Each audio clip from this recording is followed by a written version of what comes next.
Rich the Kid, a rapper who had all the essentials needed to become the next Jay-Z, Kanye West, or even the next Jay-Z is However, crazy. he threw it all away, entered a never-ending downward spiral, and has been struggling to get the same momentum that he had at the start of his career. How and why did this happen?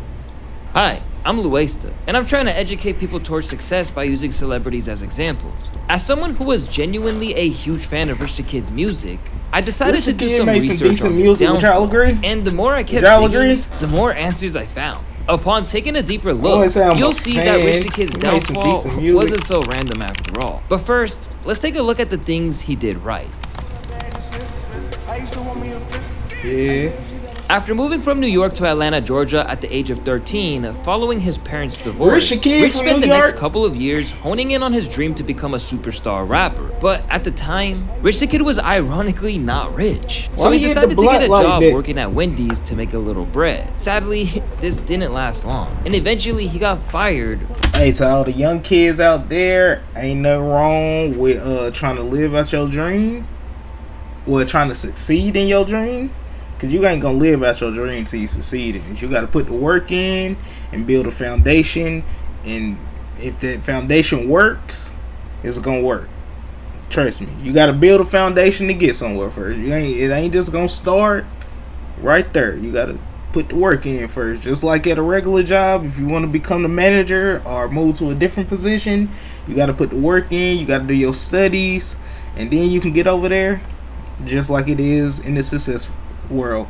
Like me, I got a regular job, regular 9 to 5. I'm working at the hospital. Then I do content on the side. Ain't nothing wrong with that. Money is money. Make your money how you make it. But you got to believe in yourself too, and you got to realize you have to fund into your career that you're trying to build. Like me buying this camera, this is an investment. Me buying this setup, this is an investment. It's not really that hard. You gotta put in the work to get some work. For blazing up during work. I gotta work one day. You feel me? And I'm like high as hell in the line all the way out, like outside the door. It ain't always good to go to work high either. I didn't know what to do. Like, that's not my type of shit. You know what I'm saying? I'm not doing that. However, this inspired Rich to ditch his desires for cooking burgers to in the studio, leading to the release of his first mixtape, Been About Benjamins, in 2013. Shortly after, he got his first big break when he discovered an up-and-coming rap group from Atlanta, now famously known as the Migos, who damn near saved his life. I heard about them, then I hit up their DJ at the time. The same night we met, I practically moved into their house because my grandma kicked me out because I kept going to jail. And it was here where he got really put on everybody's radar by clinging onto the Migos' ever-growing momentum in the rap game. As soon as they got in the studio together, they began dropping banger after banger, starting with 2013's Jumpin' Like Jordan. Them niggas was some jit. I remember that. Then dropping absolute hits like Trap. Driving at the house with The reception was so good, they would go on to drop an entire mixtape series titled Streets on Lock, and he unofficially became known as the fourth Migo. He would later sign to the same label as the Migos. Yo, how the hell did Rich the Kid go from kicking it with the Migos to not even being friends with the Migos? Cause nigga, that's kind of a terrible L to take, nigga. That's like Soulja Boy. Control, and it was the best thing to ever happen to him. The label's owners, Pierre P. Thomas and Coach K, clearly possessed a special talent in mentoring their artists. He was riding with Migos for and later in this video, you'll understand how then. the downfall began when he chose to resign from the label. Nonetheless, Rich the Kid would drop a bunch of projects on Quality Control from 2013 to 2016 and began blowing up like crazy. The power of Rich's networking abilities continued to be a huge part of his success as he'd go on to drop more hits with other famous artists. I remember after I graduated, bro, I was living in Baltimore at the time, and like I was kind of new to like down south stuff still, because I'm living up north. Even though I'm from down south, I'm kind of losing my roots because I'm up north and I don't know what's going on, and they catching on late. So I have some friends coming around playing Migos, and then I'm like, who the hell is Migos? All niggas from Atlanta. I'm like, that's why I don't know who these niggas is. I ain't close to my roots no more. And then my sister and my cousin, they come to Greenville, bro. They playing Migos and trapping out that house with the boys on the window. Trap out the band dope, nigga. Hey, bro, I started listening. Rich Homie the Quan, I said Rich Homie the Quan. Rich Homie Quan. I became a fan instantly. I didn't know who the hell he was, but I was like, damn, I'm missing Party out. Next Door, YG, Cardi, Party Next Kodak, Door. and at He one got point, songs he with Party almost Next got Door? the Frank Ocean feature. Now, Damn. although they never dropped the song, you can tell that Rich was really Rich the navigating Kid his way through was. the industry ranks He was on top. extremely well. It seems like all Around Rich the Kid had to 2016 do from era. here was keep riding the wave to success. But then, he decided to make a critical change that seemingly affected his career drastically. What did he do? Rich the Kid began getting bothered by the fact that many people kept associating his music to the Migos. People always want to compare me with the take that and learn Migos from we it came and up grow together from in it, the band, nigga. though. We're not Don't be completely the mad. same. I'm Rich the Kid, and that's the Migos. Eager to branch out on his own, I get Rich it. would launch You his want own your own label way, in but 2016 nigga, called Rich Forever better Music, eat off before that. he ever released an official studio album. Only in the ego-driven realm of hip-hop would that seem like a reasonable course of action. Bro, I'm not gonna lie. Like, the more and more I do YouTube, and I come around people that want to do YouTube too, and I try to give people the game so they don't, because this could easily make or break you in life. And I don't mean success wise. I mean like mentally wise. Like, nigga, ain't nothing worse than having an ego bigger than yourself that ain't even there. Because, nigga, you fighting with yourself. You fighting with your ego to try to make you this that you ain't. You ain't even put in the work to get there. So, like, when I be trying to tell people about YouTube, I be trying to tell them, bruh, the main key to being a content creator, making good content that's gonna draw people's attention. That's what you got to think about first. You got to think about how you gonna get attention from the viewers. Because, bro, it's hard to sit there, especially, imagine making an hour-long video and getting somebody to sit there for the whole hour of that video. That's tough. It's not that easy. So now you got to dig into your mindset of a viewer standpoint. And then you got to go watch other people content, study the game. Just like how I said with a job or trying to get some success in life, you got to study the game. So you take a person like me, I just study the game. And I learned over the time that the more consistent you are, the more quantity you drop. It got to be good quality, but the more quantity you drop. Because I remember, bro, like when I was making videos that was less quality and I didn't have this type of camera, I just had the regular webcam, my nigga, it was still people viewing. It was just because I was consistent. It's because I was consistent. I was dropping every day and I got myself into the algorithm. Once you learn all of that, it's even some back stuff to this, and you ain't gonna get paid until you get monetized. So it's like, bro, if you learn the game and you play the game how it's supposed to be played, and you wait your turn and you do what you're supposed to, and I ain't gonna say wait your turn because it might not work for everybody. Hell, it might not work for me, but I can see it possibly working for me because what? Because I play the game like I'm supposed to and I study it. So it could possibly work for me if I stay consistent enough. I haven't been consistent enough for me to even find out. But yeah, you be consistent and you drop like probably, let's say you drop 3 videos a day and you go from dropping 3 to 4 to 5 to 6. You do that on a daily basis for like a year straight, you gonna get your name bubbling out there in the content world. You just gotta put your work in and you gotta learn the field of what you're working in first. You can't just expect for people to just be like, oh man, I fuck with whoop-de-whoop. Nah, nigga, they don't know who you is. You gotta get them to know you.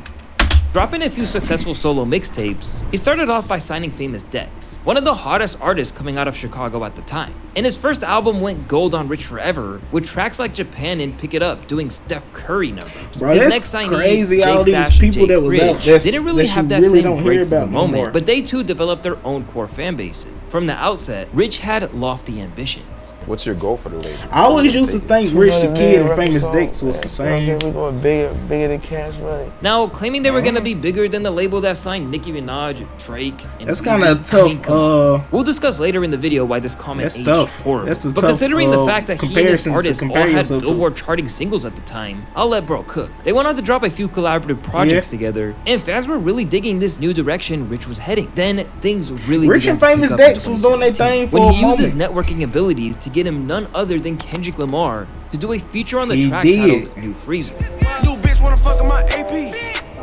New Freezer. I ain't gonna lie, we haven't heard from him since. How the hell New Freezer. did bro manage to get a Kendrick Lamar feature? And he was asked so much about it, he literally had to explain it in interviews. He was working on the damn album when I was working on my album at Interscope Studios. And he went in there and he made a way. He came in there, asked me to hear some records. So I played him New Freezer. I just recorded it like 2-3 weeks ago at Quad. And I played it for him as the first record. I played him and he was... I'm not gonna lie. For a second, I thought Rich the Kid was too arrogant of himself. And I thought he was too big-headed of himself and had too much of a big ego of himself. Because when he said he want to be bigger than Cash Money, and bro, this nigga only named the new people from Cash Money and one old person, and that's Lil Wayne that helped started Cash Money, because it was Cash Money before Lil Wayne and Hot Boys. So you got to think back all the way from the 99 to the 2000s, nigga, and Cash Money still out here going. So it's like, bro, to set yourself to that, it's a heavy ego. It's a heavy ego to fill up. But he humbled himself because he didn't know Kendrick Lamar was a fan of his. He probably knew Kendrick was recording in the same studio as him that day, but he didn't know Kendrick was a fan of his. He didn't know Kendrick was gonna come into that room and be like, "Hey, bro, I fuck with your music, man. Let me let you hear some of the music. Let me let you hear Damn before it come out, bro. You want to hear some of this? You want to hear that? I got so many eyes and suspicion. You want to hear that, nigga? Get Top on the phone. I get Top on the phone for you right quick. You ain't sign, nigga." But he probably didn't know that. And he was humble of himself to not, like, be like, "Nigga, let me tell y'all how I got this Kendrick feature, nigga." He was like, "Nah, I'm going to let y'all keep questioning me till I get tired of the questions. Then I'm going to tell y'all how I easily got this Kendrick record, but I'm not gonna throw it in y'all face, cause why? That's respect." Like, yo, this is crazy. Can I get on this? And are you just like, yeah, you can. That's fine. Pretty much. This collab. Why would really you deny Kendrick collab? Leading though? to the next single, Plug That's a Walk, genius collab. I'm not gonna lie. Biggest hits of 2018. Both of Yeah, these I forgot singles he got are still the Plug most Walk viewed too. videos on his My YouTube fault. page My today. fault. And his debut studio Rich the album, Kid. The World Is Yours, I'm would go sorry. on to peak at number 2 on the charts. Literally everything was going great for Rich the Kid, but unfortunately, a whole host of factors were about to collide that would lead Rich going down a troubled path he could Didn't never Rich the Kid recover. get set up or something like that with his girlfriend too? Despite having one of the biggest songs in the entire world out, 2018 was actually a horrible year for Rich the Kid. As Why? his popularity increased meteorically, his public profile began to take some major blows. To start, his relationship with his wife, Lady Luscious, came to an abrupt end. Even though they had only been married for 2 years. Yo, I forgot. Damn. Hey, if y'all don't know, y'all niggas need to know, but when I was a kid, and y'all niggas talking about ass shaking on the screen, hey, twerk, say, she's still twerking. I ain't gonna lie, Lady Lush is still top tier. Hey, she pressure. I ain't gonna lie to you. She cold, homie. She cold. She still out here twerking though, but she is pressure. I ain't gonna knock the hustle. Baby, because you probably making more than me twerking out there. I ain't gonna lie, but damn, she fired. But damn, I forgot he was married to. Damn, I forgot he was late. He was married to Lady Luscious. She's so fine. They already had 2 kids. Damn. And he allegedly forced her to get multiple abortions because he was too busy. But the biggest problem came from being That's fucked up. exposed that he had cheated on her with Black China and India Love. Damn. His ex-wife would also later get approved child support for a whopping 11 racks per month. God and damn. it's not just hoes who Rich was having problems with. It was bros too. I see why Just a she's few still months out here after the twerking. divorce, he entered a public feud with none other than Lil Uzi Vert, which still haunts That's him to not this very a day. good For those person who to don't be know, beefing Lil with. Uzi has had his fair share of Lil label Uzi doing problems this. throughout his Lil career. Uzi is kicking it with the same nigga that you used to kick it with. Well, matter of fact, the same nigga who you said. Let me turn my brightness down a little bit. But that same nigga who you said. That same nigga who you said you want your label to be like. Lil Uzi is now kicking it with that nigga, and you just out here flying in the wind. You gotta humble yourself. Humble yourself. Like how he humbled himself with the Kendrick. You need to humble himself with.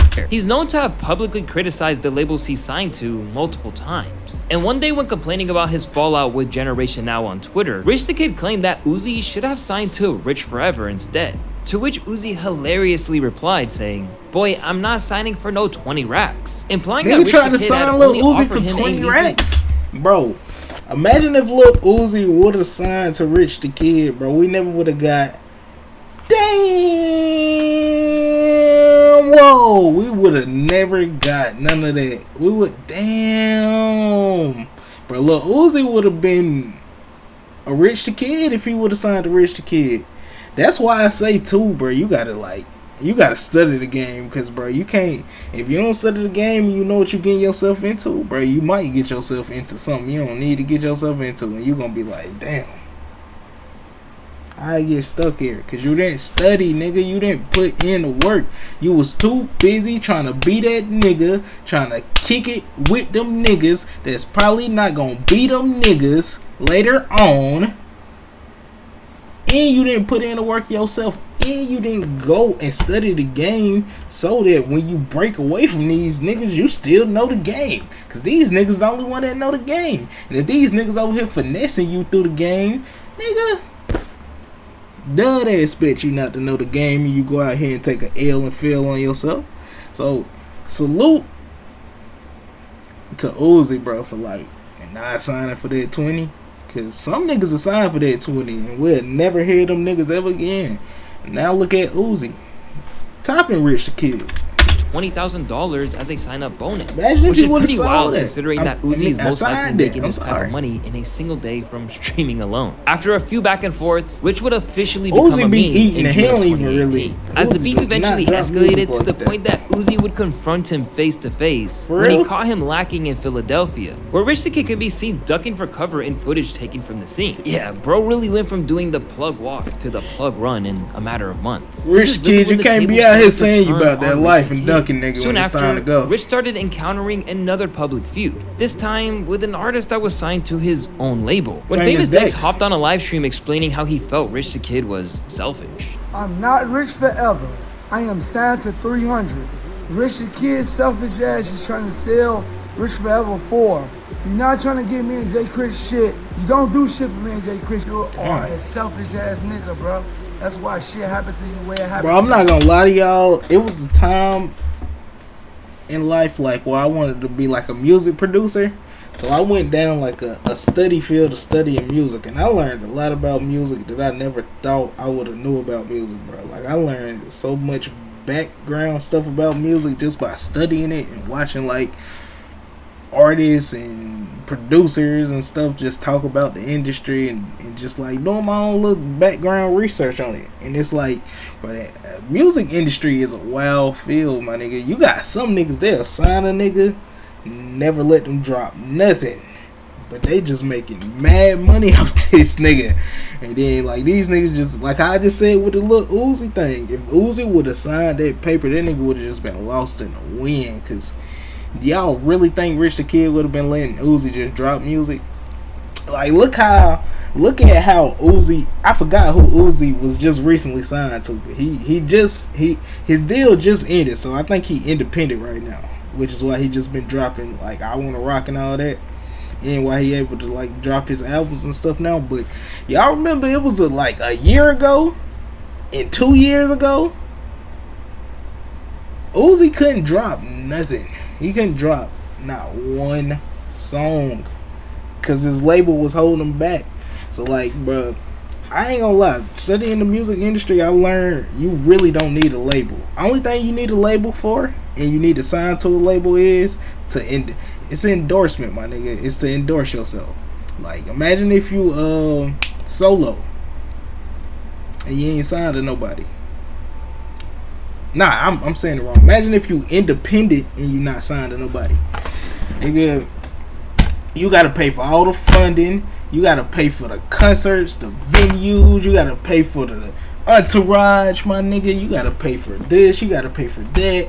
And if you sign to a label, they handling all of that. All of that is going on their bill.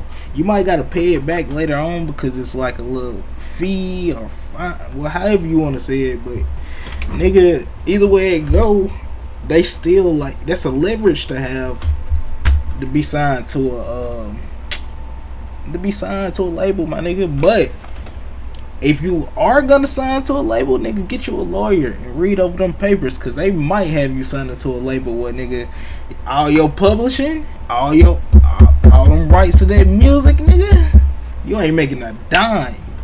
Just like how them writers for acting and the TV shows and all that going on strike right now, nigga, you would have been going on strike if you don't read that contract, because, nigga, you might sign to a label where, nigga, they gonna take all of that, bro. They might take your life if they want to, and you'll never see a dime ever again in your life, nigga. So, like, be mindful of the contracts that you signing. But it's different little strategies to either being independent or having a label behind you. It all depends if you know the game or not. That's why I say study the game, nigga. Don't get yourself into something you don't need to get yourself into. Real talk. And it wasn't even only artists that he signed to who were coming after him. Even the people that had signed him and helped him reach global stardom were publicly dissing him too. That's cold. Despite all the drama, Rich the Kid kept his head up and remained confident as he prepared to release his next album, The World Is Yours 2, the following year. But he may have set some unrealistic expectations for what was to come. In an interview with Billboard in March of 2019, Rich said, "The album is going to be the most streamed album. We're going for the biggest of the biggest." See, Rich the Kid problem was that nigga just, his ego too big, bro. Sometimes you gotta turn your ego down. Like, me doing YouTube, I will never say I'm that nigga, because I'm not that nigga, like, I'm not that nigga in the YouTube world, unless I possibly become that nigga. And even if I did become that nigga, I'm still not gonna have an ego. You might see my lifestyle change a little bit, you might see me be up on something, but, nigga, I'm still not gonna have a big ego, like, cause I don't care about stuff like that. That stuff could be here today and gone tomorrow, nigga, just cause I got a big ego and I'm not humbling myself enough, and God can easily take that away. So humble yourself, nigga. But also, nigga, his problem is he keeps saying he gonna be the biggest nigga, and he not even putting in the work to be the biggest nigga. Like, nigga, if ain't nobody listening to your music no more, bro, get them to listen. You out here talking, you ain't putting in the work. You just over here talking about, I'm about to be bigger than Birdman. I'm done. Nigga, shut up, put in the work. I am the hottest artist in the fucking world. Yeah, spoiler alert, it was not the biggest streamed album of the year. Not even close. Nigga. Sometimes however, you gotta when his shut lead up, single bro. Splash and dropped, fans had some pretty high hopes for it. When the album dropped, however, it went double plastic, receiving comments like, every single verse is the same exact thing, same flows, same subject matter, and his songs are so generic. He tried his last attempt to get back on track with his 2021 that too, album, bro. You can't keep making but it ended up being yet another project that up. flopped, even with features from Post Malone, Nicki Minaj, and Future. That's like drafting a team of all-stars and still missing the playoffs. Somehow, he still found a way to network himself into doing collab tapes with big-name artists, like NBA Youngboy and Lil Wayne, for example. However, in the case of Youngboy, Rich's presence actually brought the numbers down, with fans claiming it would have sold way more without Rich's contribution. In Pitchfork's that's crazy too, because, like, even with this album right here, this Lil Wayne, him and Lil Wayne featured album, collab album, whatever you want to call it, nigga,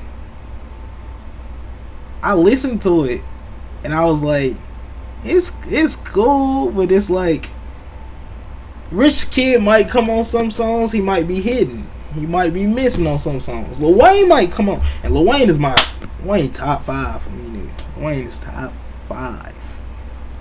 Lil Wayne is up there in my favorite rapper list. Some songs he was missing on too, but it's like, I feel like them as a group probably wasn't a good mix, because it was two different sounds and it just didn't collide together. But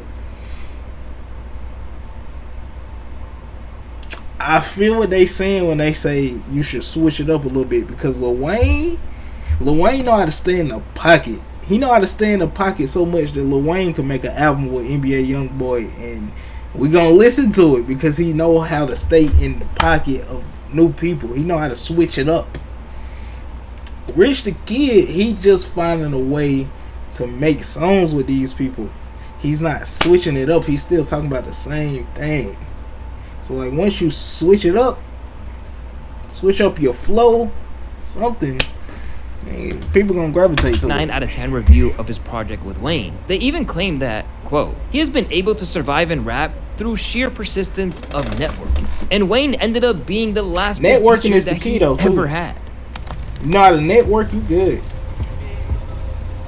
Now, there are plenty of things that contributed to Rich the Kid, for example. Some blamed his feud with Uzi, his over-reliance on features, or his inability to evolve musically. However, in my opinion, a major factor was leaving his mentors, Pierre P and Coach K, at Quality Control in 2016. He didn't keep a good team around him. Which produced 7 albums in 4 years, years, most of which were deemed mid by the hip-hop community. QC seemed to have provided Rich with valuable guidance, and without them, it only took 2 years before his career spiraled completely out of control. Despite having great networking skills, he struggled to maintain both his professional and personal relationships, which severely impacted his reputation. After a rocky relationship with Lady Luscious, he started another tumultuous one with Tory Brick, they still where he faced together, legal challenges related to infidelity, which further damaged his public image. With the money he was making, he could have continued to invest into all types of mentors and coaches to keep him on track. It sounds crazy, but it's something that so many artists and celebrities admittedly do. Even your boy Whoiscam hired a business coach to help him skyrocket the progression of his social media journey in 2019. Out there, you're like,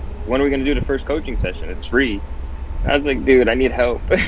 How y'all think I went from being a broke boy making album reviews that got no views to hitting 1 million subscribers in the span of 18 months? At a time where he probably could have used mentors like PRP and Coach K, Rich burned his bridges while his own artists like Famous Dex fell into drug addiction, and Jay Critch's career completely stagnated. Factor in his turbulent relationship and the fading fortunes of his own career, and it's clear that he took his eye off the ball. Today, his affairs are so disorganized that he was put on blast by a videographer over an $8,000 music bill he refused to pay. And bruh, Rich Forever's music website is currently down at the time of this recording, now naming himself as the comeback kid on IG. Only time will tell if Rich the Kid will be able to turn his he's too big-headed, man. It's clear he's not going broke anytime soon, as he shockingly got himself another deal with RCA that's allegedly worth 40 M's recently. But we'll have to get back to that in another video. In the meantime, make sure you guys take notes on Rich the Kid's success and avoid getting caught up with these hoes and meaningless shenanigans. It's your boy Whoiscam, and I'll catch y'all on the next video. Make sure you guys like and subscribe,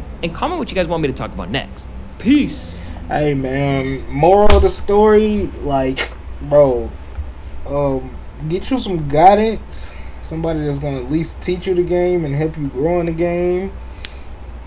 And do your research, man. Do your homework. Don't have a big ego either, especially if you're not able to have that big ego. Like, limit yourself, bro. Chill. Wait your turn. Wait your spot.